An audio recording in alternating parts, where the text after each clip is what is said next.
was different in quality from a conjunction of these two bodies, or an opposition of these two bodies in which their rays met at an angle of 180 degrees, which was merely to oppose one with the other.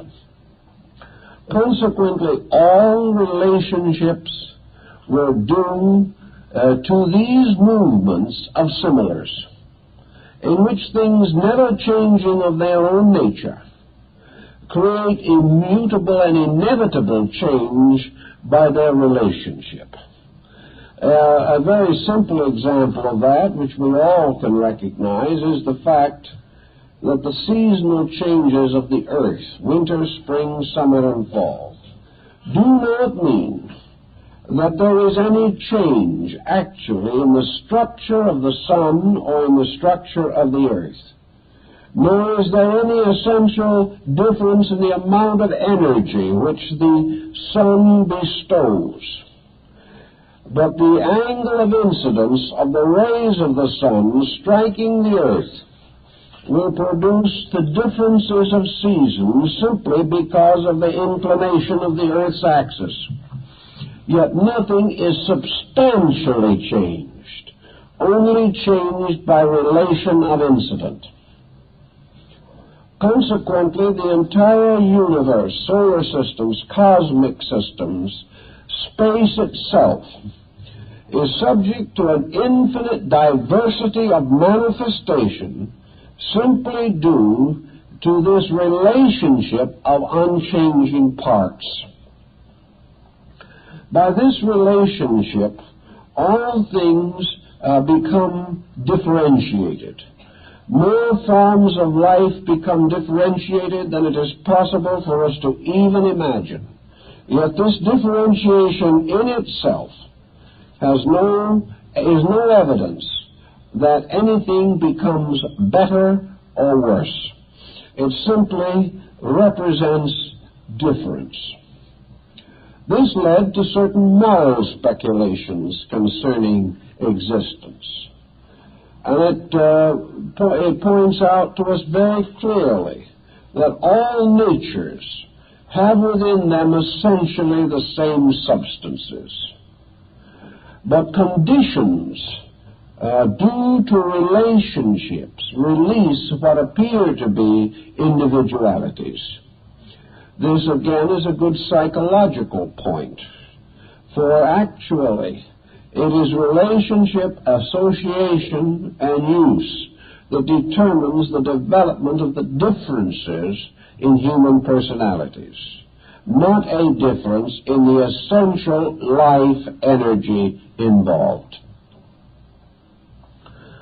In the Eastern religions and philosophies particularly, the solar system, of course, becomes part of the range of mental phenomena. This means, however, something which I think we have to bear a little thought for, because we are interested in both Eastern and Western philosophy.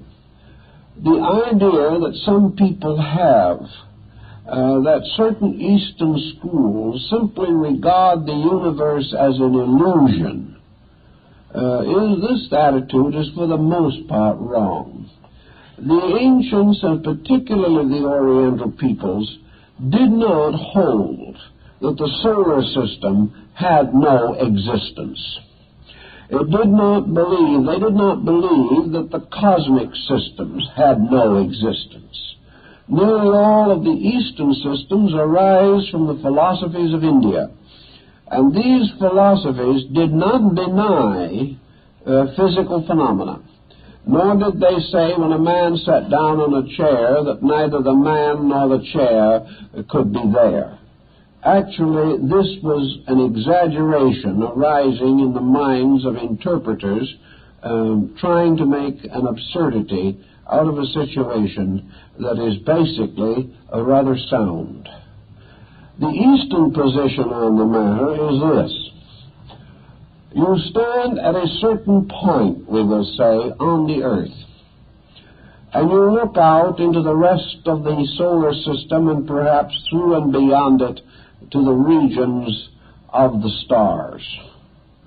And you look out and you say to yourself, what do these things mean? How are we to interpret the essential natures of these powers? And Eastern philosophy says that with a very limited area of experience at our disposal, that most of this mystery simply cannot be experienced. We can observe it, we can feel it, but we cannot participate in it. We can have a certain pleasant emotional experience of being out under the stars at night and sensing the magnitude of it all. But the solar system, or even the planet itself, cannot be experienced by man. He can only be an observer of it. He can only look at it with wonder and be profoundly influenced in his thinking by the strange regularities which he beholds. But it is because he cannot experience it that he is capable of massing evidence about it into two distinct schools. He is able to mass one group of evidence on the level of material science and insist that all he is looking at is a vast machine.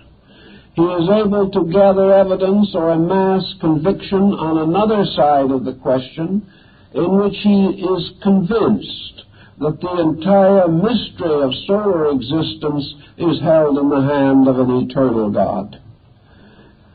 He can see these things as physical processes if he is a physical thinker, psychic processes if he is a psychologist, philosophical processes if he is a philosopher, divine processes if he is a theist.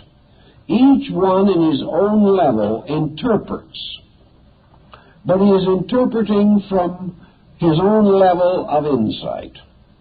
And he has no true evidence, as Buddha points out, that any of these levels of insight is adequate. He has no way of knowing. He is willing to argue to the end of time in the defense of his own position, but he is not sure of any part of it. He is not sure of the faculties or the powers with which he estimates these things. Therefore, it is really practically impossible for him to do more than to present or preserve or transmit the great traditional concepts which have descended to him from his ancestors, from the great schools of the past. Why do we find in the majority of instances that these traditional instincts or these traditional attitudes are apparently more idealistic than the more recent ones? Why does it seem as though man is forever declining into materiality? Why is it that the creativity of his race, the creativity of his culture, is always remote? And in the course of history, it would seem that he is forever losing ground. The answer to this probably lies in the fact that the differentiation of human sensory perceptions, the rise of the five senses, sustained by their etheric, elemental counterparts, as these have grown more and more powerful, they have led to greater and greater individualization. The five senses have blocked out the superior sensory perceptions. They have obscured them. As the Tibetan says, the eye of the sage has been closed, and in its place are the two eyes that see the world. In the ancient philosophies, the mysterious spiritual eyes in the brain were believed to be active, which is no longer the case. In the development of the relationship between man and his planet, and man's growth on the planet, and his gradual adjustment to the external environment of the planet. From all these, we see that man, indoctrinated through a sensory perception, has become more and more aware of physical things and less aware of their causes. He has also gradually become less interested in causes, simply because he senses the frustration of trying to find them. Somewhere along the line, probably everyone makes 2 or 3 stabs in the dark toward some more enlightened point of view, but finding nothing but resistance or a static, non-reaction from space around him, he retires finally to lick his wounds and remain in his materialistic concepts. But in the remote time of things, man moved from an internal to an external state. And this also is related to the development of the planet.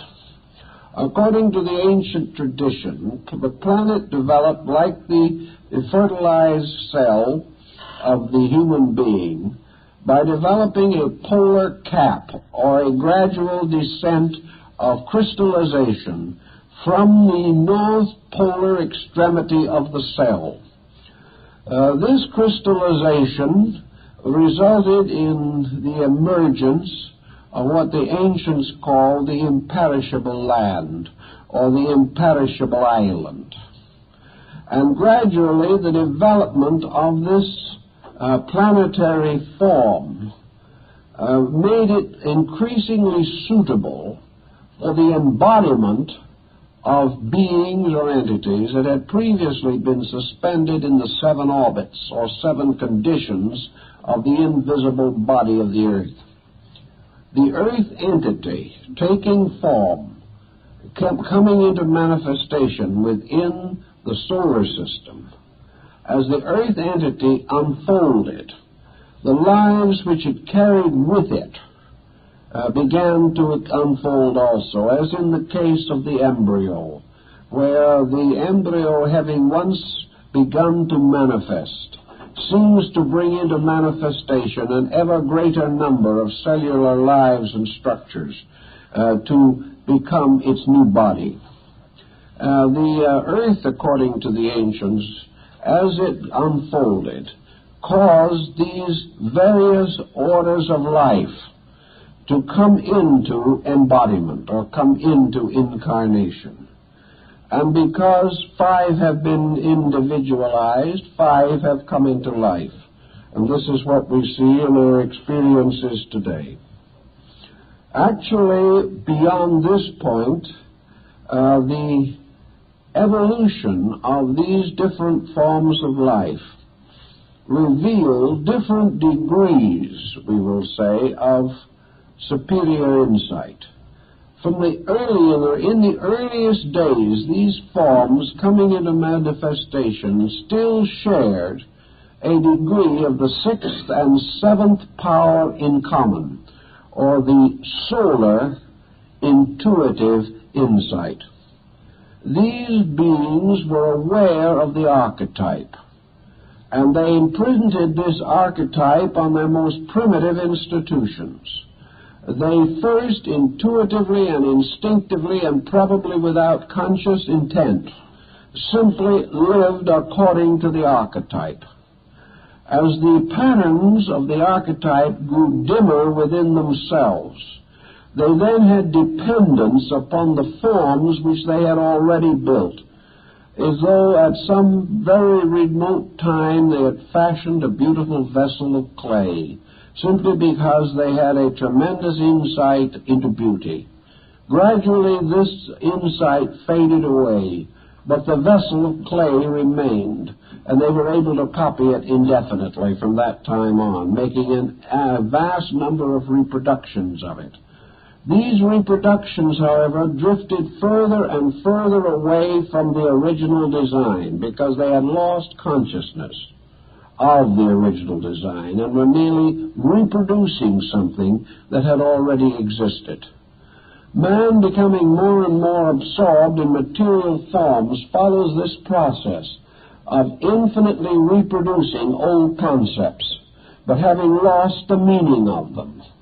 Thus we have an age of fable that descends to us, with the legends preserved and the meanings lost.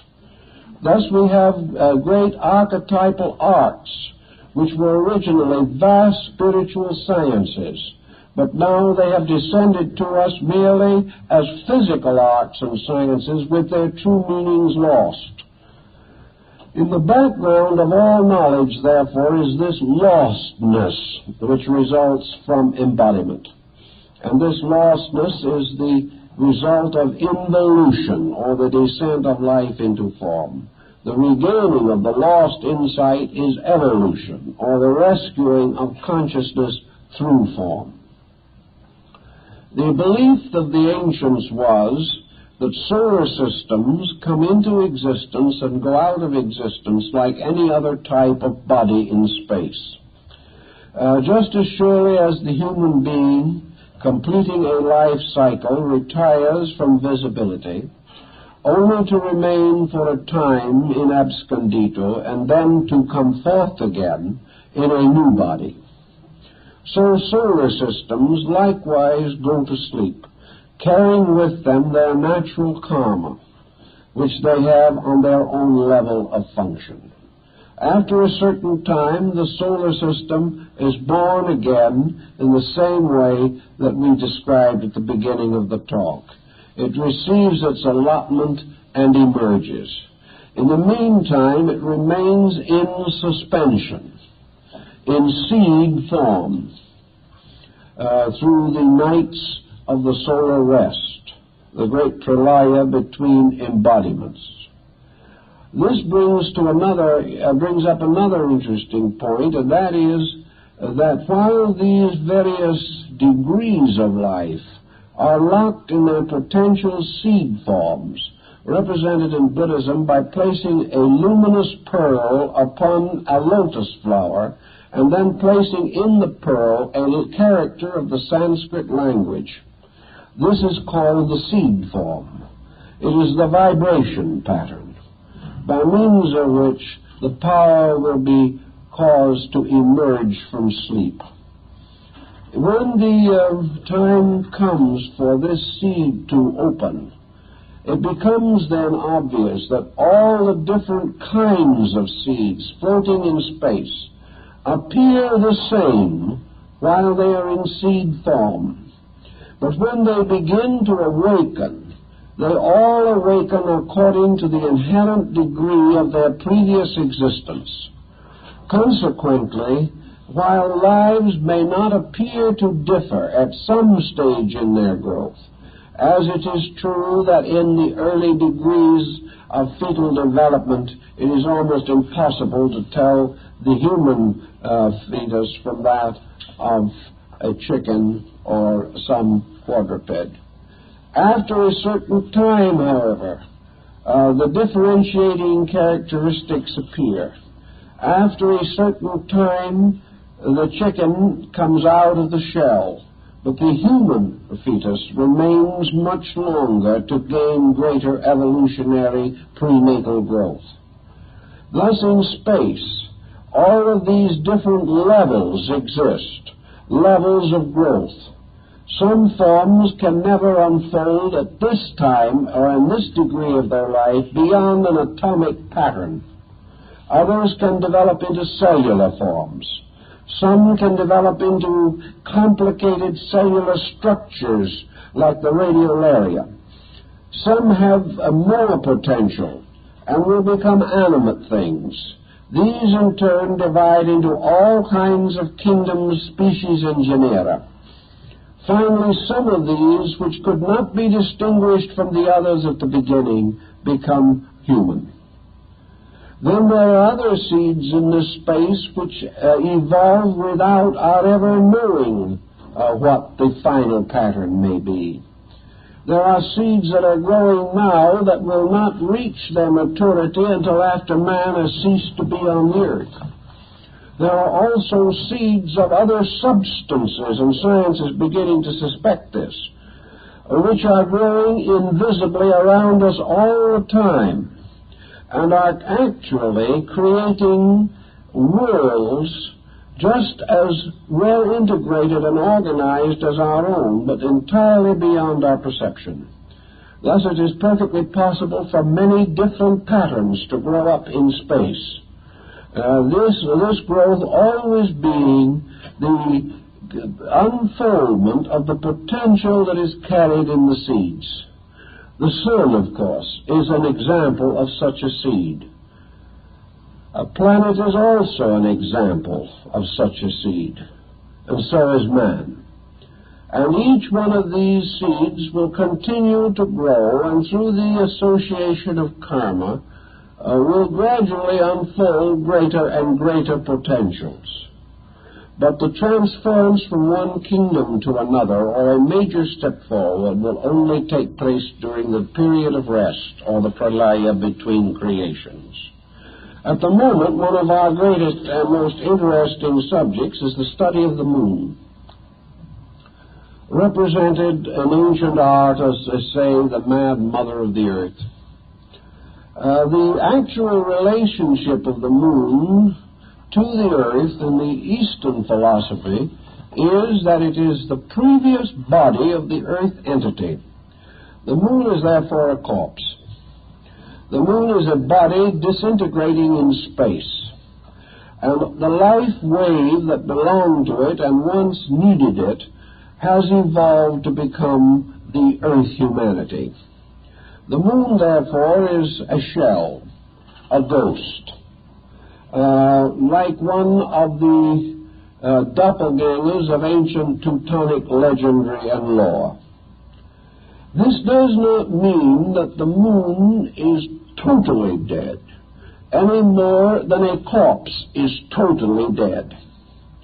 It does mean, however, that the type of life in the corpse or in the moon is residual.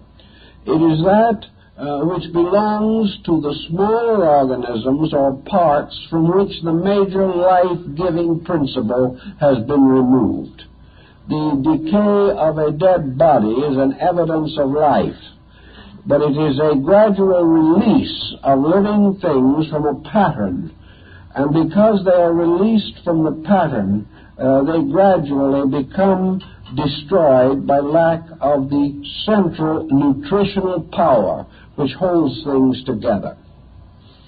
So the moon has its own sub-life, but it does not possess a major evolving life such as we know. While we are discovering its craters and its well-pocked surface, actually we have learned nothing from this recent exploration of the subject that was not philosophically known thousands of years ago. And except for a few completely fictional approaches, no one of serious mind and philosophy has had any idea other than that of the ancient Hindus that the moon was gradually disintegrating. It was like a ghost in a graveyard. It was perhaps a little more tangible or physical than the common ghost that we see, but still it is only a shadow. It is only a remainder, which can never again be reinsouled any more than the mummified body of an Egyptian pharaoh. The energies of the moon, however, are very interesting, because man, in his own psychic integration, also has a lunar antibody in his own magnetic field. The moon plays a part in the life of things. It isn't a total loss by any means. The moon radiates certain kinds of energy. The energy of the sun striking the moon and reflected to the earth mingles in psychic chemistry with the direct ray of the sun, forming a peculiar chemical situation on the earth itself. Also, the etheric double of the moon, which is only a phase of its physical body, and like the spook, is also an empty shell. The etheric double of the moon is very important in connection with physical generation. It provides certain elements necessary for the creation of bodies. These elements being particularly the etheric field, which holds particles of matter together and also provides the link binding consciousness to form. The moon plays an important relation part in these things. The moon also, because of its tremendous influence upon tidal motions and upon the fluids of things, is the most dominant factor in the etheric body of the earth. It is this, the lunar motions, working through the etheric field that disturbs substances in the magnetic field of man, producing certain phenomena which is intensified at eclipses and at new moons. Also producing a kind of phenomena that by disturbing the etheric fluid balance of the human body is associated with outbreaks of mental disease. It is deeply involved in the problem of contagion and infection, which are themselves due to the debilities of the etheric double. And, of course, we know that the moon is involved in the menstruational cycle. These all have to do with the effect upon the etheric double of man, which is the problem involved, because the moon determines the day and night of ether, of the etheric double, as the sun determines the day and night of the physical body. Therefore, it is the moon that determines the cycles of fertility and sterility in the life of all creatures on the earth. The moon also has to do with the psychic field of man in its effect upon imagination. And the imaginative faculties of the mind are to a degree due to the influence of the moon upon the etheric fluids that support both the brain and the mind. Therefore, actually, the effect of the moon is that of push and pull, a gravitational effect creating an imbalance in the magnetic field. Each planet has moons. Some have more than one. In some, however, the moons have disintegrated until only their etheric doubles still exist. When a moon is completely removed, or when a planet loses the last of its moons, and there is no further disturbance of this kind, it means that almost certainly that particular planet has outgrown its etheric inconstancy. Where the moons disappear, the duration of the physical life upon a planet is greater. When the moons disappear, most of the tensions and psychic pressures of a planet are reduced. And if we are to assume that somewhere there is a place where things are immortal, it must be where the power of the moon has been done away with, because the moon is associated closely with mortality. There's one other point we'd like to mention, and that is the rings of Saturn. These were known at a very early time in human experience. The rings of Saturn represent a link between the solar system and that which lies outside of the globe or area set aside for the manifestation of the solar logos. The planet Saturn is a chemically psychic thing which suggests almost nirvana. For the rings are really, according to the ancients, were the bands of ever more subtle vibrations through which entities or beings pass when they escape from the solar system. Therefore, the rings absorb all of the forms of life in the orbits of the other planets, and that which is useless is cast into chaos by the rings of Saturn, and that which has the great spiritual power, or that which has the great evolutionary trend perfected within it, is released through the rings of Saturn into a developed consciousness beyond that which we know here. Therefore, the rings of Saturn bring the solar system into objectivity and reabsorb it again into subjectivity. When Saturn eats all his children, the elements of the solar system, the assimilation and excretion of this procedure is through the rings.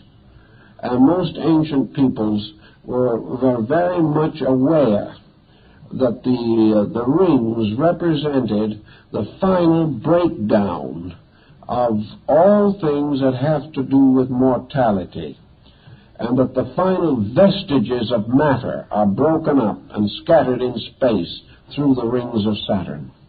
These rings also form the link between this solar system and the next superior order of life. So with thousands of years of thought and study and a vast amount of interpretation of these matters, the ancients came to some interesting thoughts on this subject, thoughts that can also be adapted to other areas of interest. And while we might not really feel that their position was entirely sound astronomically, let us realize that this wasn't their problem. Their primary problem was the psychology of the universe. Their primary problem was the relationship between creation and mental phenomena, and most of all, the relationship as experienced in the consciousness of man between the human being and the vast evolving patterns of space. Thus, while geocentric astronomy is no longer regarded as accurate astronomically and physically, there is much to indicate that geocentric astronomy is very accurate psychologically, because it deals primarily with levels of qualities, with processes taking place in the invisible psychic structure of things, and not merely the physical processes with which we are acquainted. The physical processes of generation and corruption of life, which we see, is only one aspect. For while this is taking place, while man seems to be going down to the grave, man and the universe are moving upward toward another destiny. And in one level, the energies seem to be classified in a physical pattern, but in the great level of things, the psychological pattern seems to be archetypally similar to the old, arbitrary, psychically revealed structure of the universe. And it is in this older structure that we must seek man's original insight and try to understand how his psychic nature is best represented by one pattern, even though this pattern is inconsistent with known physical scientific formulas. If we can combine these different elements, I think we will gain something of interest. Well, I guess time is up, so we'll see you next week, continue with this arbitrary rambling.